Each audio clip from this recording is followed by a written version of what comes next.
আসসালামু আলাইকুম। আশা করি সবাই ভালো আছেন। জার্মান ভাষা A1 কোর্সের আজকে তৃতীয়তম ক্লাস। আজকের ক্লাসে আমরা যা শিখব তা হচ্ছে জার্মান যুক্তবর্ণ এবং সালেন অর্থাৎ সংখ্যা। আপনার যদি সত্যিকারের জার্মান ভাষা শেখার আগ্রহ থেকে থাকে তাহলে A1 লেভেলের জন্য আমার এই কোর্সটি আপনার জন্য যথেষ্ট, কিন্তু শর্ত হচ্ছে কোর্সটি ধারাবাহিকভাবে রুলস মেনে করতে হবে। যেহেতু আমি প্রথম ক্লাসটিতে জার্মান ভাষার বই, ম্যাটেরিয়ালস, রুটিন, গাইডলাইন ইত্যাদি সম্পর্কে আলোচনা করেছি, তাই আপনার উচিত এই কোর্সটির প্রথম ক্লাসটি থেকে ধারাবাহিকভাবে শুরু করার। আর যারা প্রথম ক্লাসটি থেকে ধারাবাহিকভাবে শুরু করেছেন তাদেরকে অসংখ্য ধন্যবাদ। তো চলেন আজকের ক্লাসটি শুরু করা যাক। সো আজকের ক্লাসে আমরা প্রথমেই শিখব জার্মান ভাষায় কিছু যুক্তবর্ণ।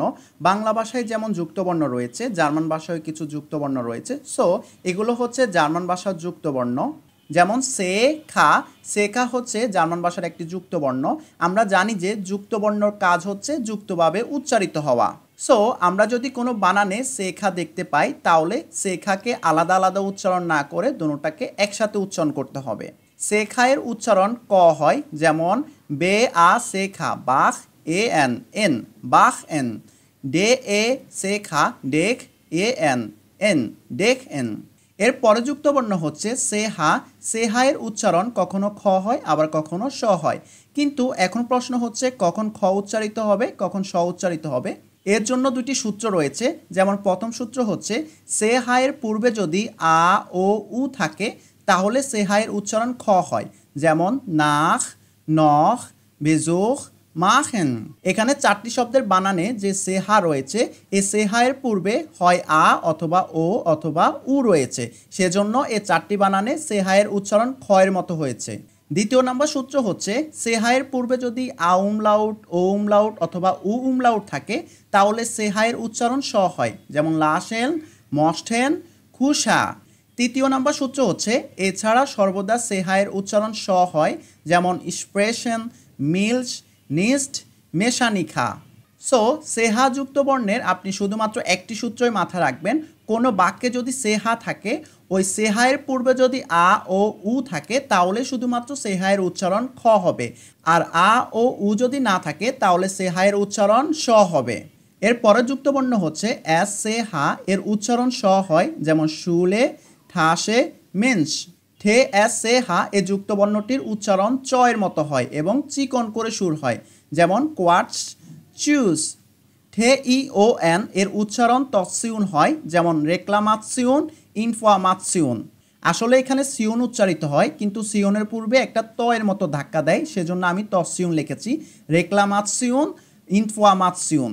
ই এ এর উচ্চারণ ই হয়, যেমন ভি, নি, ভিনে। এ ই এর উচ্চারণ আই হয়, যেমন মাইন, খাইন, সাইট। এই দুটি যুক্তবর্ণ ক্ষেত্রে অনেকে গোলমাল করে ফেলেন। এখানে আমি একটা ট্রিক্স বলে দিই। শেষে যদি ই থাকে তাহলে ই উচ্চারণ হবে, আর শেষে যদি আই থাকে তাহলে আই উচ্চারণ হবে। এ এন এর উচ্চারণ এন হয়, যেমন লাউফেন, খাউফেন। এ উ এবং কি আ উমলাউট উ এই দুটি যুক্তবর্ণের উচ্চারণ অয়ে হয়, যেমন নয়ে, অয়েস, ফ্রয়েন্ট, লয়েপ্ট। ই এন ঘে যুক্তবর্ণটির উচ্চারণ ইং হয়, যেমন জিং এন, ডিং। উ এন গে এর উচ্চারণ উং হয়, যেমন রাইনিগুং, সাইটুং, ইউং। ই গে শব্দের বানানের শেষে যদি থাকে তাহলে ইগের উচ্চারণ ইস হয়, যেমন লেডিস, ভিলিস, ভিনিস। ডাবল এস যুক্তবর্ণটির উচ্চারণ স হয়, যেমন নাস, ডাস। সো এ ছিল আমাদের জার্মান ভাষার যুক্তবর্ণগুলো। আমি যেহেতু যুক্তবর্ণগুলোর পাশাপাশি উদাহরণও দিয়ে দিয়েছি, আশা করি এই যুক্তবর্ণ নিয়ে আর কারো কোনো সমস্যা থাকবে না ইনশাল্লাহ। আর প্রতিটি নামের পূর্বে একটি আর্টিকেল বসে। যেহেতু আমাদের আর্টিকেল সম্পর্কে ধারণা নেই তাই আর্টিকেলগুলো লেখা হয়নি। অর্থাৎ এখানে উদাহরণের জন্য আমি যে নাউনগুলো ব্যবহার করেছি, প্রত্যেকটি নাউনের কিন্তু একটি নির্দিষ্ট আর্টিকেল থাকে। আর্টিকেল সম্পর্কে আমরা পরবর্তী ক্লাসে জানতে পারবো, তাই এখানে আর আর্টিকেলগুলো লেখা হয়নি। সো এখন আমরা শিখব সালেন অর্থাৎ জার্মানি সংখ্যাগুলো। প্রথমেই একক, দশক, শতক, হাজার মনে করিয়ে দেয়া যাক। এক অঙ্ক বিশিষ্ট সংখ্যাকে একক বলে, যেমন 1 থেকে 9 পর্যন্ত। 2 অঙ্ক বিশিষ্ট সংখ্যাকে দশক বলে, যেমন 10 থেকে 99 পর্যন্ত। 3 অঙ্ক বিশিষ্ট সংখ্যাকে শতক বলে, যেমন 100 থেকে 999 পর্যন্ত।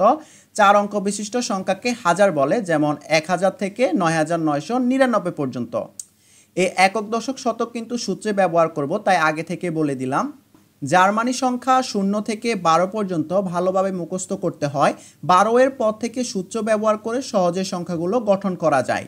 সো এখন আমাদেরকে 0 থেকে 12 পর্যন্ত ভালোভাবে মুখস্থ করে নিতে হবে। আমি এখানে 0 থেকে 12 পর্যন্ত জার্মানি সংখ্যাগুলো লিখে দিয়েছি, তার পাশাপাশি যে উচ্চারণটা আছে সেটা বাংলায় লিখে দিয়েছি। তারপর আমি একবার উচ্চারণ করে দিচ্ছি। 0, 1, 2, 3, 4, 5, 6, 7, 8, 9, 10, 11, 12। সো এ ছিল আমাদের 0 থেকে 12 পর্যন্ত।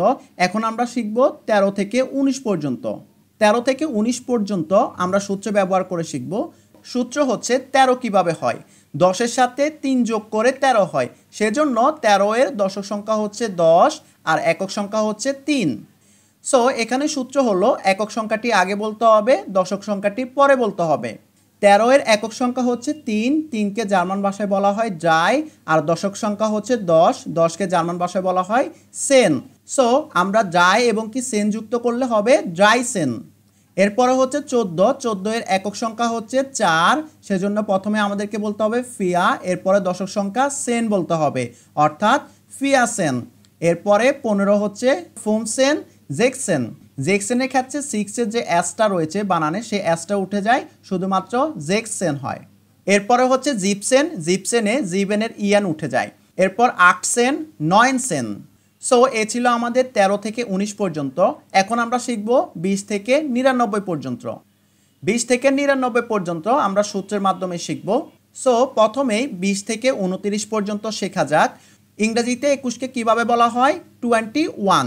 আগে 20 বলা হয়, এরপরে 1 বলা হয়, অর্থাৎ প্রথমে দশক সংখ্যাটি বলা হয়, এরপরে একক সংখ্যাটি বলা হয়। একইভাবে 22, 23, 24 ইত্যাদি। আর জার্মান ভাষায় হচ্ছে এর উল্টোটা হয়, অর্থাৎ প্রথমে একক সংখ্যাটি বলা হয়, এরপর দশক সংখ্যাটি বলা হয়। যেমন 20কে বলা হয় 20 আর 21কে কিভাবে বলা হবে? প্রথমে একক সংখ্যাটি বলতে হবে, এরপরে দশক সংখ্যাটি বলতে হবে। কিন্তু এখানে আরেকটি কথা আছে, মাঝখানে একটি উ অ্যান্ড ডে অর্থাৎ উন্ট লাগাতে হবে। সো রেজাল্ট কি হয়? প্রথমে একক সংখ্যাটি বলতে হবে আইন, এরপরে মাঝখানে উন্ট লাগাতে হবে, এরপরে দশক সংখ্যাটি 20 বলতে হবে, অর্থাৎ আইন উন্ট 20। 22কে বলা হয় 22, 23, 24, 25, 26, 27, 28, 29, 30।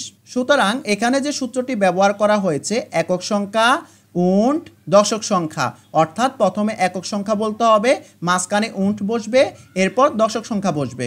এই সূত্রটি ব্যবহার করে 20 থেকে 99 পর্যন্ত শেখা যায়। শুধু দশক সংখ্যাগুলো জানতে হবে। দশক সংখ্যাগুলো হলো ড্রাইসিস, ফিয়াসিস, ফুনসিস, জেক্সিস, জিপসিস, আটসিস, 9সিস। এখন 30-এর পরে আরও কিছু উদাহরণ দেখা যাক।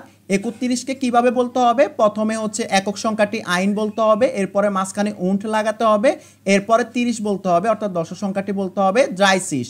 সুতরাং আইন won't ড্রাইসিস, 2 und 30, 3 und 30, 4 und 30, 5 und 30, 6 und 40, 7 und 40, 8 und 40, 9 und 40, 50। এভাবে আপনারা 99 পর্যন্ত শিখতে পারেন। সো নিচে আমি 5টি উবুংস অর্থাৎ অনুশীলন দিয়েছি আপনাদের প্র্যাকটিস করার জন্য। এই 5টি উবুংস আপনারা নিজে নিজে করার চেষ্টা করবেন। এখন পরবর্তী সংখ্যাগুলো 100 থেকে 999 পর্যন্ত শেখা যাক। আমি এখানে প্রথমে শতকগুলো লিখে দিয়েছি। যেমন 100কে বলা হয় 100, 200কে বলা হয় 200, 300, 400, 500, 600, 700, 800, 900। শতকের পরের সূত্র হলো প্রথমে শতক সংখ্যাটি বলতে হবে, এরপর দশক সংখ্যা অথবা একক সংখ্যা যাই থাকবে তাই বলতে হবে, তবে শতকের পরে উন্ট হয় না। যেমন 102কে কিভাবে বলবো? আমরা জানি যে প্রথমে শতক বলতে হবে, এরপরে একক সংখ্যা অথবা দশক সংখ্যা যাই থাকুক তাই বলতে হবে, সেজন্য 102কে বলা হয় 102। 107কে বলা হয় 107, 110কে বলা হয় 110, 266, 287, 289, 999। এর পরবর্তী সংখ্যাগুলো 1000 থেকে 99,999 পর্যন্ত শেখা যাক। আমি এখানে সুন্দরভাবে উদাহরণ দিয়ে দিয়েছি, আশা করি বুঝতে কারোই কোনো সমস্যা হবে না। সো এ ছিল আমাদের আজকের ক্লাসটি। আশা করি সবাই বুঝতে পেরেছেন। শুধুমাত্র বুঝলেই হবে না, নিজে নিজে প্র্যাকটিসও করতে হবে।